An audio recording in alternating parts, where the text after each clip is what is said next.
Bonjour Michael Guigou. Bonjour. Merci d'être avec nous sur Objectif Gare aujourd'hui. Michael, il y a quelques jours, vous avez terminé une très très longue carrière, on ne va pas revenir dessus, mais avec beaucoup de titres. Est-ce que les chaussures et le sac sont toujours à l'entrée ou ça y est, ils sont vraiment rangés dans le placard? J'ai déjà fait mon carton avec la dotation en joueur que j'ai mis de côté. Non, tout est plié, on passe à autre chose. Bon, ça y est, la carrière de joueur est vraiment terminée. Oui, c'est ça, et je suis maintenant impatient de passer aux côtés, aux divers rôles que je vais avoir au sein du SAM. Alors justement, maintenant, on va plutôt voir en short, mais en jean. Pas forcément en costume pour l'instant, mais plutôt en jean. Est-ce que tu peux nous expliquer ton nouveau rôle que tu vas avoir à l'USAM après avoir été joueur pendant 3 ans? Je vais être conseiller du président et ambassadeur du club. C'est déjà un premier rôle. Ensuite, je vais faire le lien entre le secteur professionnel et la formation, puisque je vais aussi entraîner les jeunes pépites du club de l'USAM. Donc je vais avoir ce rôle aussi de formateur, donc un pied sur le terrain et un pied en dehors. Comment ça s'est passé cette nouvelle fonction? C'est le président David Tebib qui t'a demandé si tu voulais occuper ce poste. Toi, tu avais pensé dans ta reconversion à avoir ce rôle-là?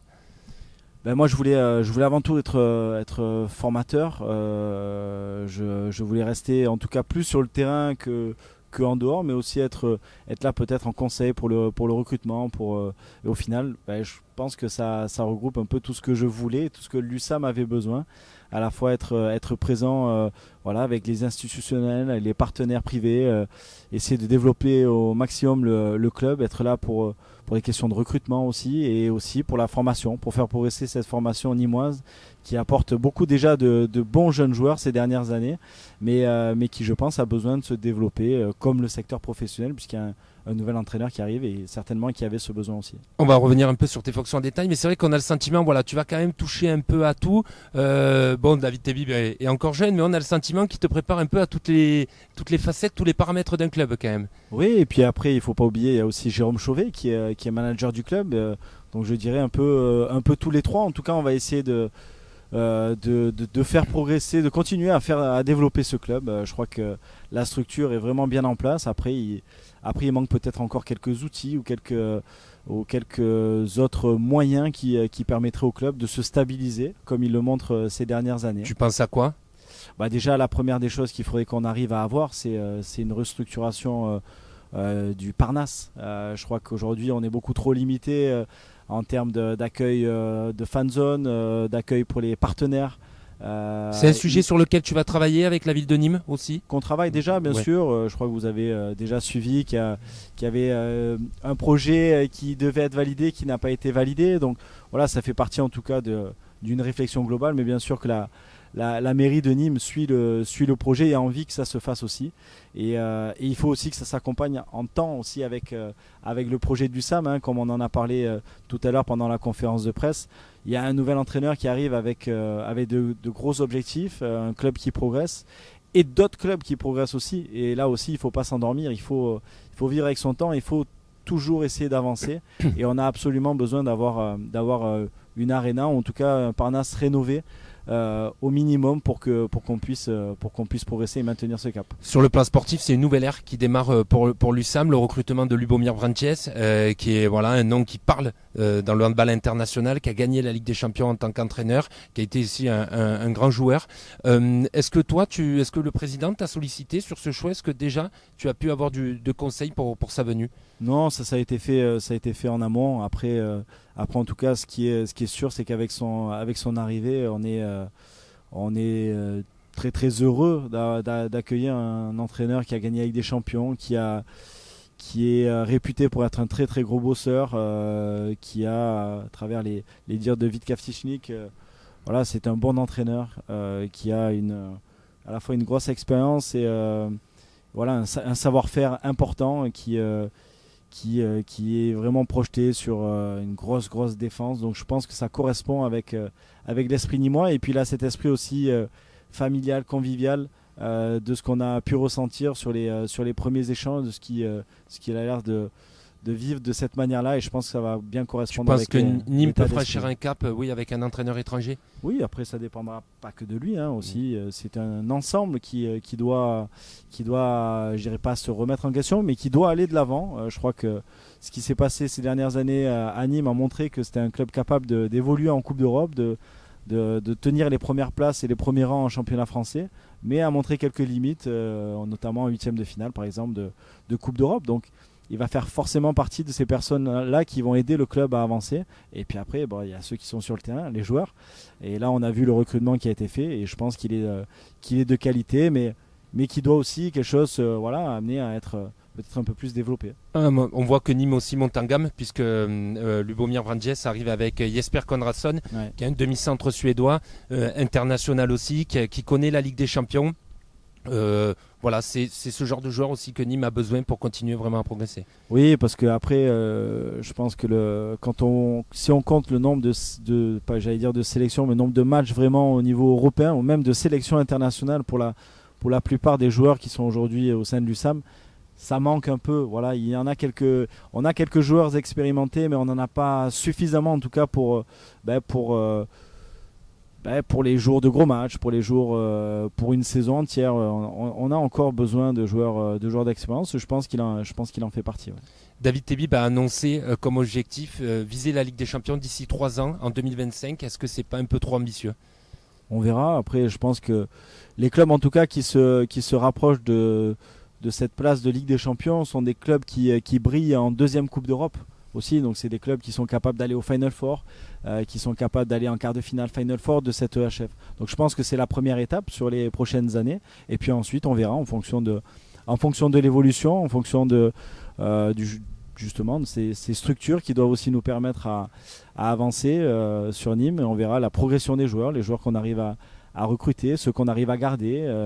Donc voilà, ça va dépendre de plein de paramètres, mais en tout cas, c'est une ambition logique par rapport à quelque chose qu'on est peut-être déjà même capable aujourd'hui d'atteindre. Donc voilà, cette année, on a eu beaucoup trop de blessés pour répondre à une régularité vraiment qui est nécessaire pour aller chercher cette deuxième place. Mais on va essayer de tout faire pour que le club y arrive.